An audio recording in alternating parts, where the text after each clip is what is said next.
Didn't JFK allow the Bay of Pigs to fumble? Okay, so the Bay of Pigs wasn't JFK's plan. Like the military brass that wanted to go through with it, the CIA, like they had been planning that for a while. They wanted to retake Cuba basically, like via the proxy of the expatriated Cubans. JFK wasn't really like in favor of the plan, but he also didn't really stop it. So his compromise was just letting it happen and not supporting them. So he, kind of like the worst thing you could do, really. Yeah, honestly. Like, I guess it's better than him fully committing to it. Castro was a paranoid freak that was aware of all angles. Is it paranoia if all of your paranoia is correct? Are you paranoid of being murdered by the CIA, or are you just aware that that could happen at any moment, right? Like, I don't know if that counts as paranoia, really. It's just that's just sort of you accurately, identifying yeah. And he loved milk. He loved ice cream. Yeah. Castro came over to the United States and fell in love with ice cream. Tried to clone that cow. In 1961, the CIA, look, God, Fidel Castro and dairy is its own Wikipedia article. He had an obsession with dairy products, known to eat large quantities of ice cream, and once ate between 18 and 28 scoops of it after a meal. During the ongoing American embargo against Cuba, Castro sent his ambassador to Canada to purchase and ship him 28 containers of ice cream from Howard Johnson's, which was the largest restaurant chain in the U.S. at the time. In 1961, the CIA tried to use Castro's love of ice cream against him. Every day at the time, Castro ordered a chocolate milkshake from the Havana Libre Hotel lunch counter. Richard Bissell Jr., the CIA deputy director for plans, offered Sam Giancana and Santo Traficante Jr., the heads of the Chicago and Tampa crime families, $150,000 in order to assassinate Castro. They gave a pill of botulinum toxin to a waiter with the goal of putting it in Castro's chocolate milkshake, but the pill froze to the side of the hotel's freezer and broke. This was one of over 600 failed assassination attempts on Castro by the CIA. I know I mispronounce it and I don't care. Here's a list of all of them. This is nowhere near all of them. Have you heard of the time that they sent a female assassin, but he was so good at sex that she turned? Yeah, he seduced her, yeah. Staggering number of assassination plots. 5 phases in the assassination attempts, fully just going through the manila envelopes labeled A through Z, like just trying to find one that works. One of these attempts involved a chemical with comparable effects to LSD sprayed in the air of the room where Castro would broadcast from the radio station with the goal of making him lose composure and speak erratically while on air. Another early attempt relied on the knowledge that he loved diving. The CIA created an infected diving suit that would kill Castro slowly by lining the suit with tuberculosis. The infected diving suit did not succeed. The plan was betrayed and Castro learned of the attempt. Rooftop within rifle range of Castro. Identifies team leader. Man, I want like a full list, Allegedly, after several unsuccessful attempts to introduce poison to Castro's food, Horta abruptly demanded to be let out of the mission, handing over the job to another unnamed participant. What in the Home Alone shit is this? Yeah.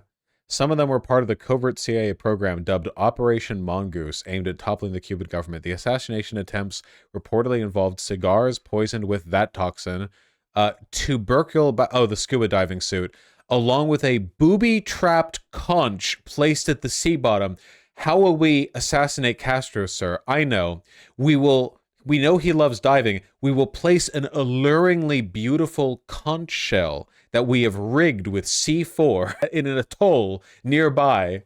Yeah, we painted a fake tunnel on a mountain wall that he will drive into. An exploding cigar, plain mafia-style execution endeavors. One of the attempts to kill him was by his ex-lover Marita Lawrence, who he met in 59. She agreed to aid the CIA and attempted to smuggle a jar of cold cream, of course it's dairy, containing poison pills into his room. When Castro learned about her intentions, he reportedly gave her a gun and told her to kill him, but her nerves failed. Some plots aimed not at murder, but at character assassination. They, for example, involved using thallium salts to destroy Castro's famous beard. Radio studio LSD. Can you blame Castro for encouraging the Soviet Union to launch the nukes at America during the Cuban Missile Crisis? Can you blame him?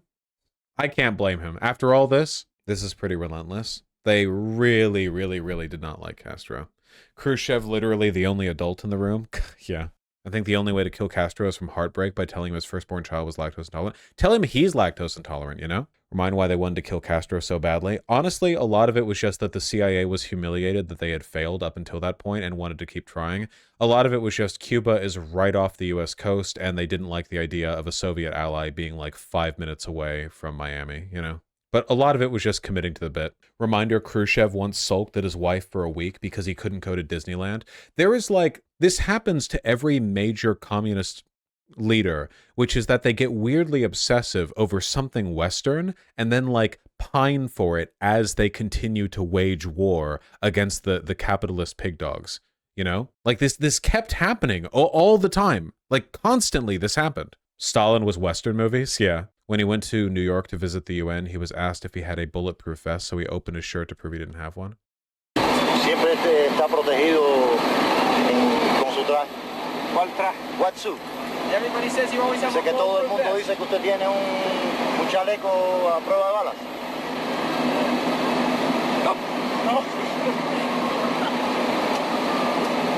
Voy a desembarcar así en Nueva York. I will land in New York like this. Tengo un chaleco. I will land in New York like this. Tengo un chaleco moral.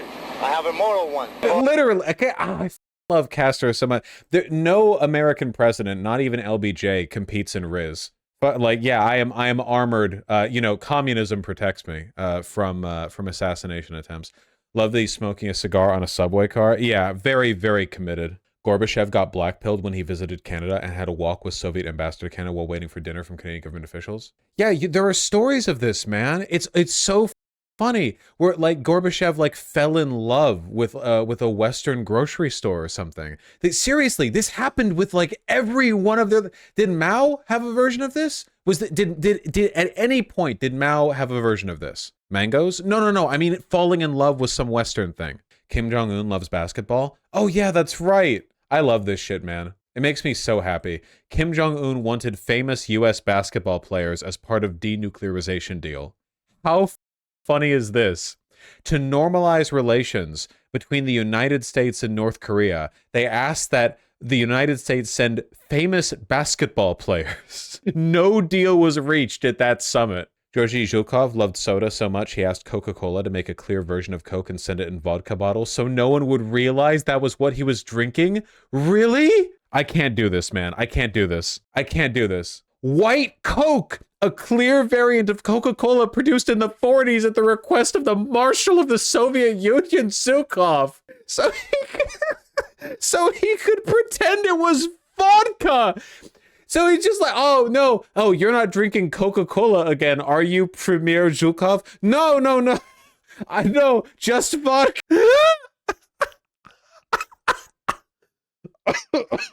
Marshall, not sorry, I just said Premier Marshall. Yeah, Marshall.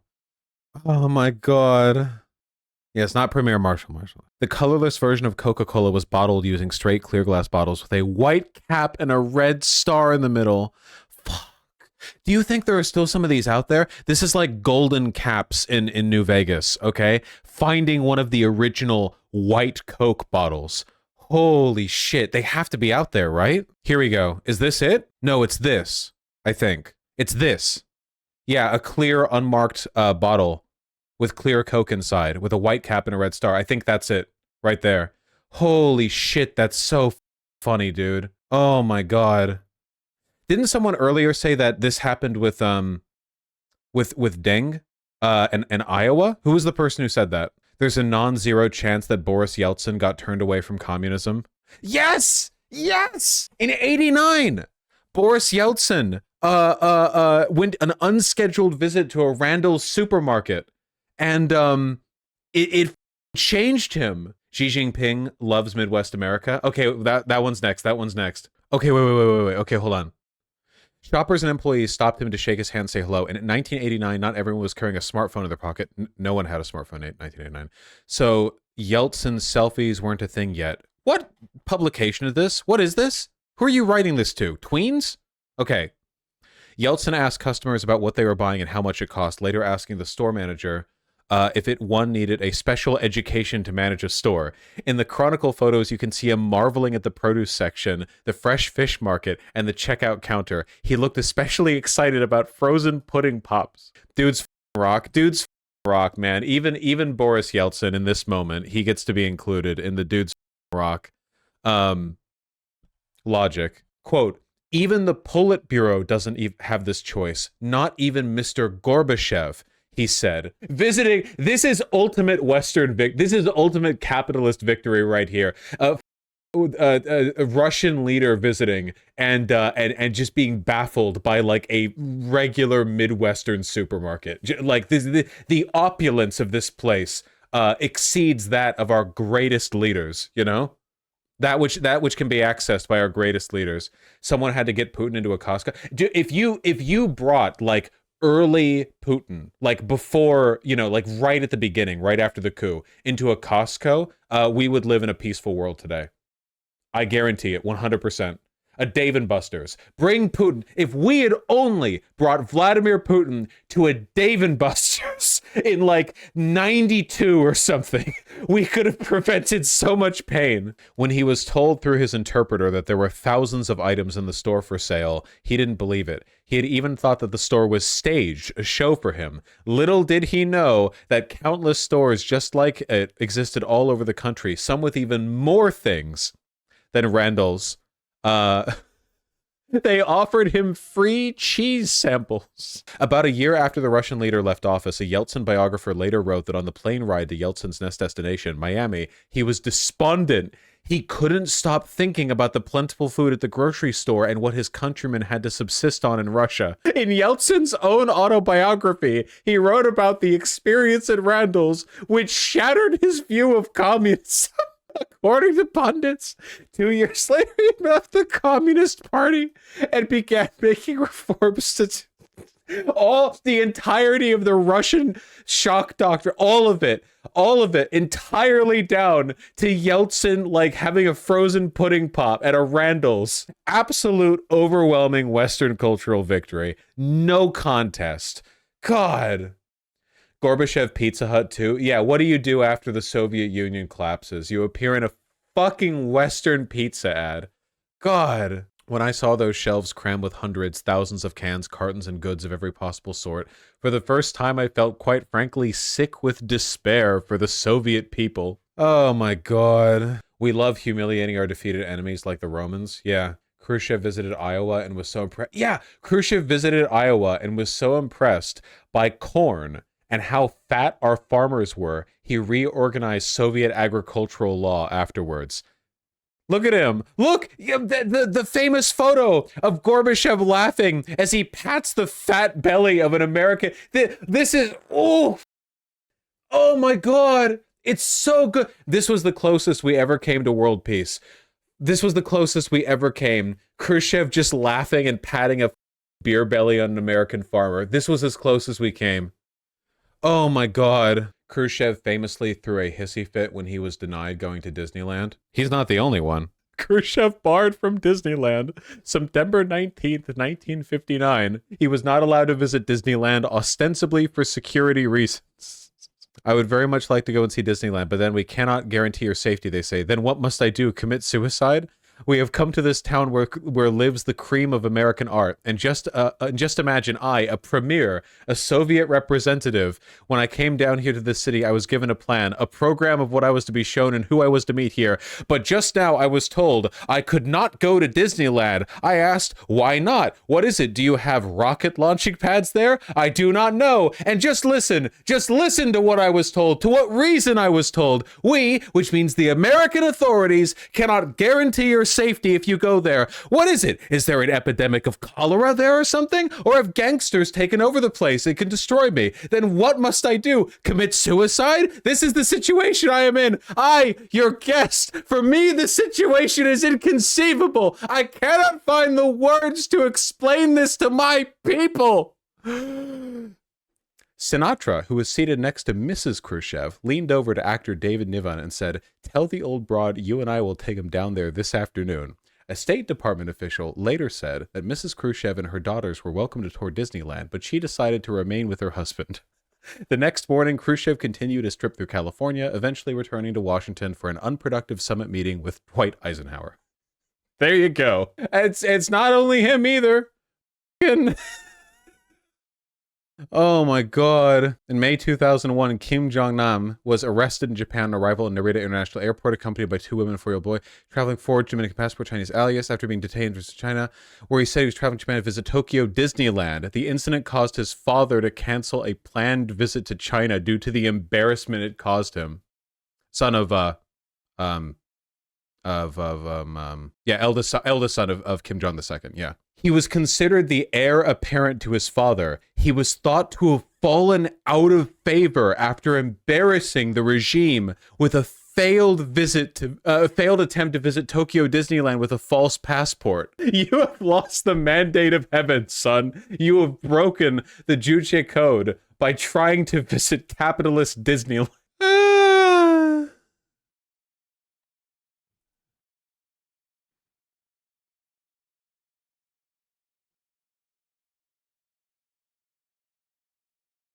That got him out of the royal bloodline. It is over. I love this photo so much. So much. Kim 1 and 2 did go to Disneyland, though. God almighty. I want to see if I can get a better photo. Here we go.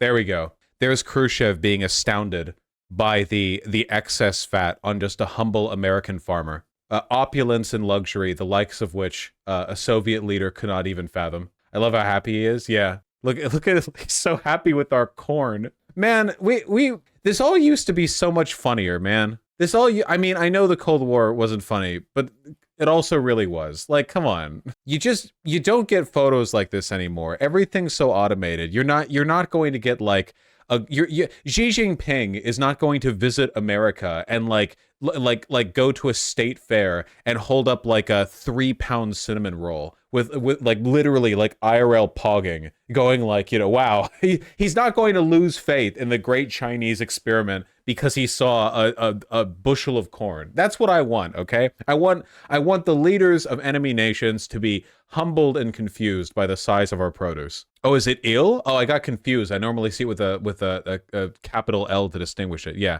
Kim Jong. I was confused there. Kim Jong II, Kim Jong Il. That's me being stupid. Forgive me. Castro playing some baseball. Don't the Cubans like baseball? Don't they have like? Doesn't Cuba have like its own version of baseball that's basically just baseball, but like tiny differences? Xi Jinping's surprising ties to rural Iowa. Okay, maybe I was wrong about Xi Jinping and the corn husks. It's just baseball? Did I say basketball the second time? I meant baseball. See, you don't see stuff like this anymore, okay? You don't see good stuff like this anymore. Man, we used to be a real country. Xi was an exchange student as a kid in Iowa. Old friends from Iowa to California dinner.